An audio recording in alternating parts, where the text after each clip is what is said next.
Hey all, welcome back to the channel. Today I'm going to show you how to remove, test and replace the washer fluid pump motor on this 2010 Toyota Tundra.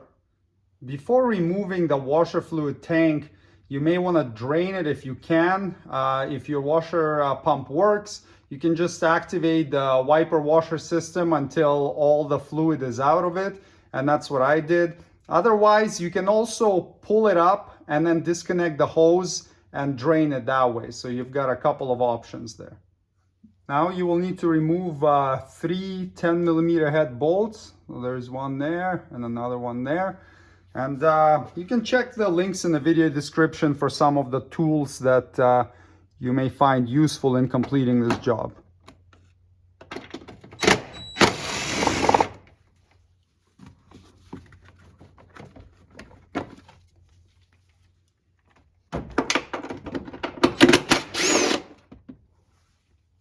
If your vehicle is rusty, some of these bolts may want to break.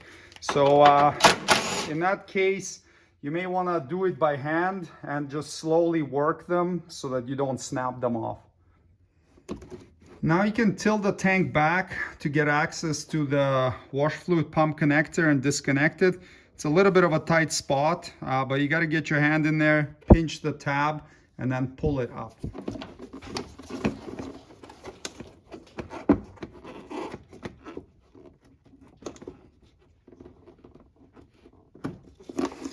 All right, it's tight, but it is doable. Now we can lean this over, disconnect this hose. You won't have this hose here. That was something custom that I built before for methanol injection. So don't worry about this one. And then you need to disconnect this connector for the low fluid level sensor. The tab for it is conveniently located on the bottom, so you'll need to press it and disengage it. That's the little tab right there that I was pressing on it. At this point, you can lift the tank up. So you have this hose attached right here. If you haven't drained your tank yet, you would disconnect this hose, just wiggle it off, and you're gonna have some fluid coming out of here. So you could just put your finger over it, carry it over to your drain bucket or, wherever, the bottle you're going to drain it into, and then you could tip it over and drain it out like that. To test the washer fluid pump, we're going to put some fluid in here. I put a little cap on the outlet for now, just so that the fluid doesn't start gushing out. You could put a finger over it, have an assistant or whatever, just to plug it for now. Or you can just fill it and let it pour out. It's not going to go so fast. And then we're going to use a 12-volt battery. You can use the one from your vehicle and a set of retractable test leads to power the motor.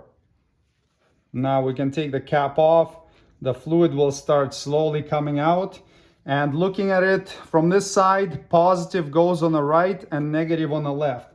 Just be careful not to touch your test leads together so you don't have a nice little spark occurring.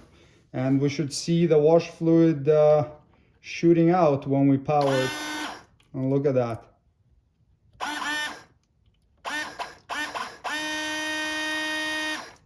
All right, it works. If you determine that the motor is no good and you end up having to replace it, you can pry it out of there with a plastic trim tool like this. And just take it easy so you don't break anything. It may come out with a grommet. It may come out separately.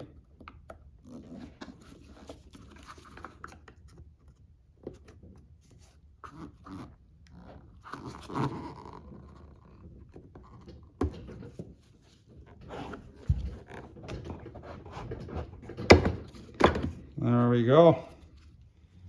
When installing the replacement, check this grommet. See if it's dry and crusty or cracking or damaged, and if it is, replace it. This one's nice and soft and pliable, so we can reuse it. Just wipe the surface here. And you can use a little bit of either rubber grease or silicone-based grease. You don't need a lot.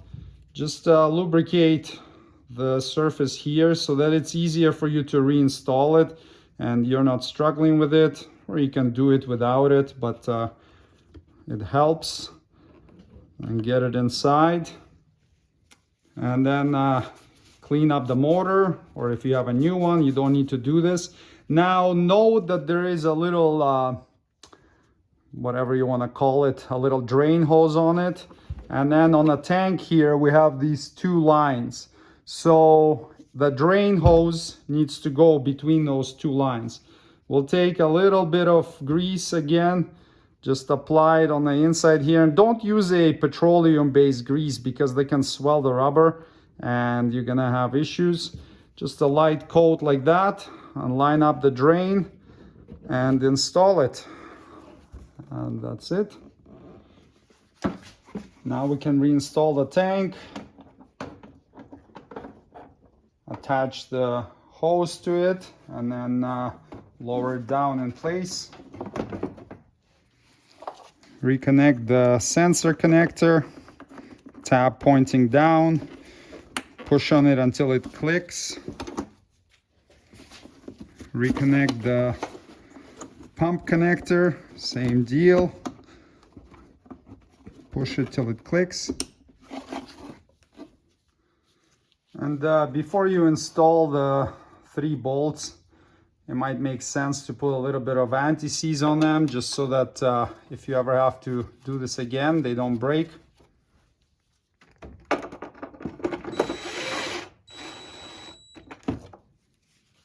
And you can torque them to 31 inch-pounds.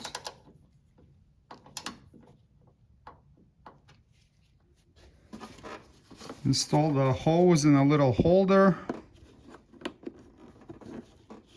Again, you won't have this second one here. Fill it up with washer fluid and confirm that everything works.